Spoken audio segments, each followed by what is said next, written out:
सभी को सादर नमन और प्रणाम।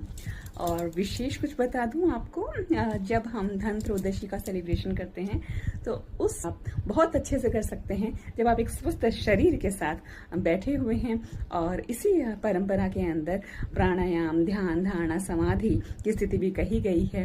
और उसके लिए ये अमृत कलश आपके लिए बहुत उपयोगी है। और कहा भी गया है कि स्वस्थ शरीर ही, स्वस्थ मन ही हर पल को, हर क्षण को जी सकता है। अस्वस्थ शरीर, अस्वस्थ मन किसी भी पल को जीने में असमर्थ है। उसके साथ ही साथ उस खुद तो अस्वस्थ रहेगा ही और सामने वाले व्यक्तियों में भी निराशा के भाव उत्पन्न करेगा।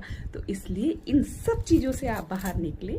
और यदि किसी चीज से पीड़ित भी हैं आप, किसी चीज में आपको प्रॉब्लम महसूस हो रही है, तो धन त्रयोदशी और धनतेरस को का दिन एक विशेष दिन है जिस दिन आप ईश्वर की कृपा के लिए आप ईश्वर से प्रार्थना कर सकते हैं और जीवन में एक नई प्रेरणा के साथ ही भगवान धन्वंतरी का पूजन करें, अपने कुल देवता इष्ट का पूजन करें और उनसे बड़े मनोयोग के साथ ही उनसे एक प्रार्थना करें कि हे ईश्वर, जो इस शरीर को आपने हमें प्रदान किया है और जैसे हमें प्रदान किया है हम आपको वैसा लौटा सके। मन, वचन, कर्म से निर्मल मन हो, निर्मल हमारी वाणी हो और निर्मल कर्म हो।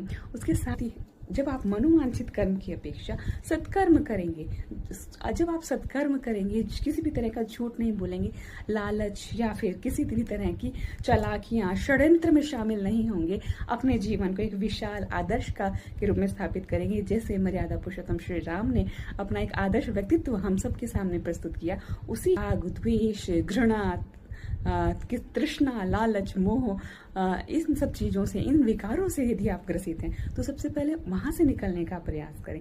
भगवान सद्गामी बनाए। जैसे जैसे आप हर दिन ईश्वर से प्रार्थना करेंगे आपके मनोविकारों में कमी आएगी और आपका मनोबल बढ़ेगा और एक आप अच्छे विचारों से युक्त हो जाएंगे। और साथ ही साथ आपको देखने वाले लोग आपसे पूछेंगे तुम में इतना परिवर्तन कैसे दिख रहा है।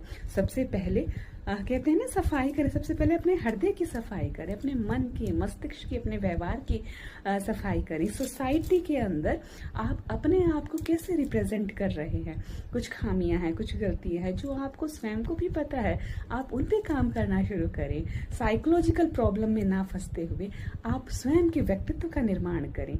आप अपनी तरफ से ईश्वर के प्रति समर्पित भाव से कार्य करने में सक्षम हैं और धीरे धीरे आपको खुद को आत्मबल की अनुभूति होगी और कुछ विशेष अनुभव आपको प्राप्त होंगे।